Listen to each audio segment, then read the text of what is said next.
Great, it's Carl here from Games, Brains and A Head-Banging Life, GBHBL.com for short, and I have the distinct pleasure to be speaking with Petri Lindroos of legendary melodic folk metal band Ensiferum.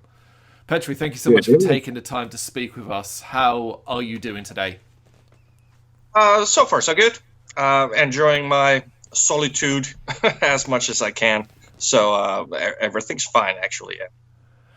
And as always, the elephant in the room is how have you been coping throughout 2020 with the world having changed so much so quickly? Well, it definitely sucks.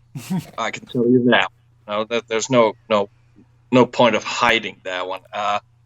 It's I don't know even how to describe this one, but I'm just trying to take it very easy. Just go basically day by day.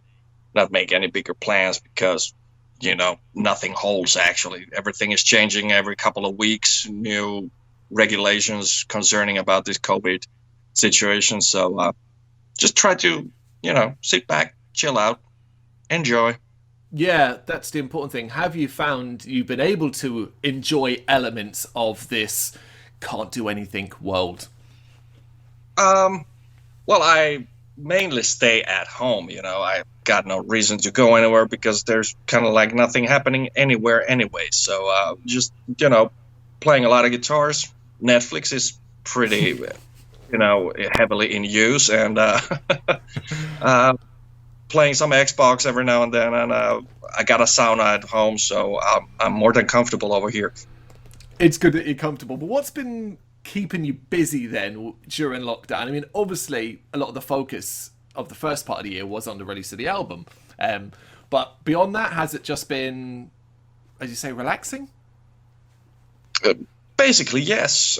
We've been having a couple of rehearsals with the guys during this summer, but nothing significant, and just I don't know. It's kind of weird, I'm pretty used to for a very busy summer. So this is like the longest summer vacation I think of my life so far. So it's kind of interesting situation. Yeah, of course you would, particularly after the release of an album, festival season would be a very big deal for you as a band. You're regularly on a lot of the bills, but obviously none of that's there.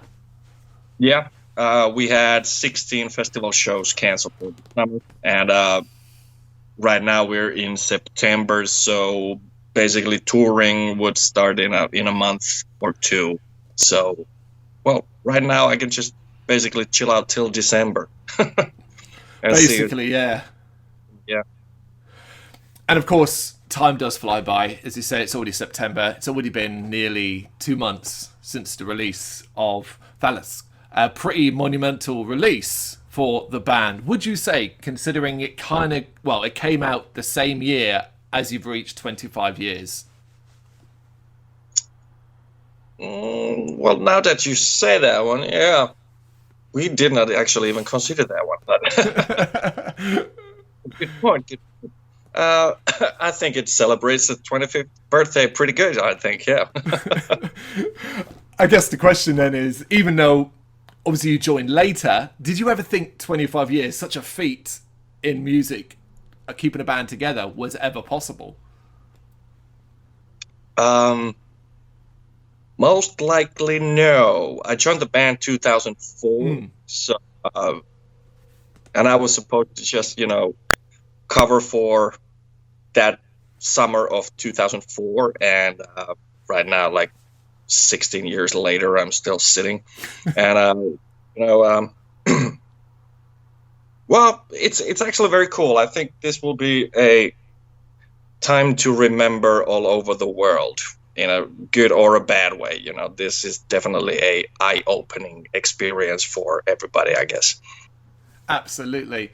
And 25 years, 8 albums in, the reaction to the new album has been phenomenal. Now that the dust has settled for you, do you feel as strongly about it now as you did perhaps when you were leading up to the release and so on? Yes, I do. I like the album a lot. I actually love it. It turned out better than we expected. The the sound what Jens Bogren was giving us when he mixed and mastered the album, like finally put the cherry on the top. So it was definitely everything what we needed right now. Okay, so do you listen to it as much now, perhaps, as you did when you were forced to, or is it kind of just that goes to the side now, and we'll come back to that when it comes to the live shows and the rehearsals? I haven't listened to the full album in a while. I heard a couple of songs because I was forced to by my friends. They wanted to listen to them, and I was like, really, right now? Like, can you do it later? They said, no, we can listen to it later. So I had to check out a couple of songs. It sounds fantastic still, yes. Oh, good. And about the sort of theme about it, the album's title translates to "of or relating to the seas" from ancient Greek, which is obviously enshrined in lyrical themes of the album. Where did that interest come from? You would actually need to point that question to our bass player, Sami Hinkka, who is behind this whole theme thing. And he did a lot of research for that one. And the idea felt very good. And the timing was also good because this is the first one of a theme album in Ensiferum's catalog. So I think it fits well. And well, overall, it was just a very good idea, and I think we pulled it through also good. Yeah, it really comes across. So it's great that you feel that when you listen and when you play and so on, that you're also getting that, because it really does come across quite strongly, which is quite important when you're going to theme it. Absolutely. And since we did not want to make a concept album out of it, like a one full big story, just every song is a different topic on it. So it also, well, I don't know, cannot ever say that we won't do a concept album, but I think it's way too soon to tell about that one. Yeah, I always think a concept is just one day one of you will read or see something and the sparks will start in the brain, and then you'll go down that direction if... Yeah. And Ensiferum, they have been through so much in regards to the changing of the music industry, effectively arriving when grunge was dying and nu metal was about to take over the world. Broadband internet was but a dream, and if you wanted to hear the newest songs, you had to pop down to your local record shop and buy the album. How is it that you guys have survived through so much changing times of the music industry? That's also a fantastic question. I have no idea. But, mid-90s, late 90s, that was still the good times. I remember going to the record shops and buying my albums from over there, and I still prefer that one as well. But that kind of business format is unfortunately going down quite fast, but still I do my best fair to support the local record shops here in Helsinki. But how did we survive? I think the music itself speaks for that one. If people don't like it, they don't buy it, and that usually means the death of a band. But so far, I think we're doing fine. We're still here. I think you put it best way you possibly can. The music speaks for itself, and it's what's kept you so strong in these times. But is it, or should I say, do you think Ensiferum has adapted well to the modern world, particularly this reliance now on social media? I think we could do a lot better on that front. We're kind of like old school dudes. We would like to do some interviews to a magazine, and that's it. Maybe some radios. But since the social media is the thing nowadays, we're doing our best to adapt, but we're kind of like slow on that one. Whereas once before your success was measured in record sales, now it's measured in likes and follows. Thumbs up. Yeah. Yes, it is. It just feels weird, kind of a way, Just you have like 500,000 followers on your Facebook, what does it really mean? You know, is it the true number of the fans of your band or not? I have no idea. Are you getting 500,000 people coming to your shows? That's the question, isn't it? Because that's what it matters. Well, no, we're not. So, yeah, it could be. It could be a lot higher, but I hope, after this Corona thing goes by and we can get back on the road, people actually are gonna come to the shows. Since I do not take granted that bands are suddenly popping back. I'm not gonna go to see this show. I'll check them out on the next tour or whatever.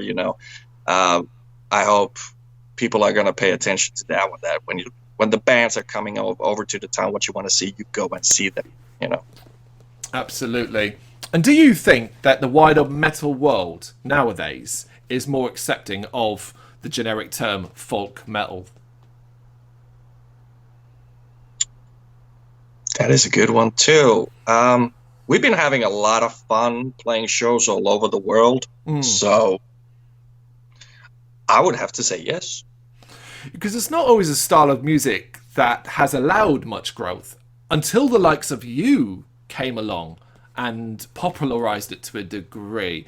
But it's always kind of been a bit of shade of one eye looking on it and sniggering at the side of the mouth, whereas nowadays it seems like it's taken a lot more seriously, right? Yeah, well, all the bands are serious bands, and they do it because they want to do it. They love the music, and you can definitely hear that one. And especially live situation, that is our thing. We love to play live.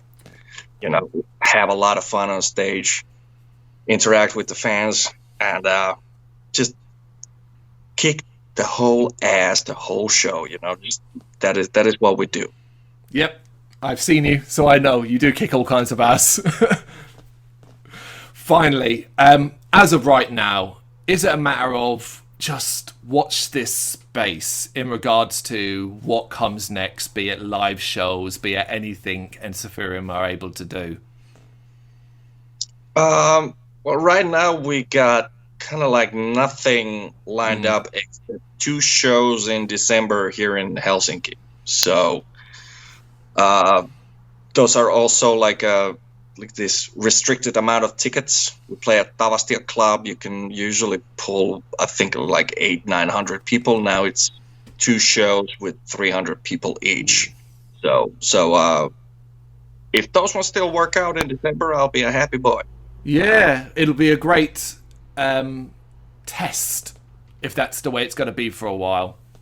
Yeah, absolutely. But a lot can change in this 3 months in between, so let's see how it goes in 2 weeks. Exactly that. Watch this space, stay attached to Ensiferum's social media, and you'll find out more. Petri, thank you so much for your time. Thank you very much. Thank you very much for watching. You can check us out on gbhbl.com as well as on Facebook, Instagram, Twitter and Tumblr. Go to Patreon to help us out over there. That's patreon.com/GBHBL, as well as Big Cartel, where you can find some of our merchandise. We have a podcast running on SoundCloud and Apple Podcasts. And of course, if you like this video, do us a favour, hit the subscribe button and help the channel grow. Games, horror and heavy metal. What else is life for?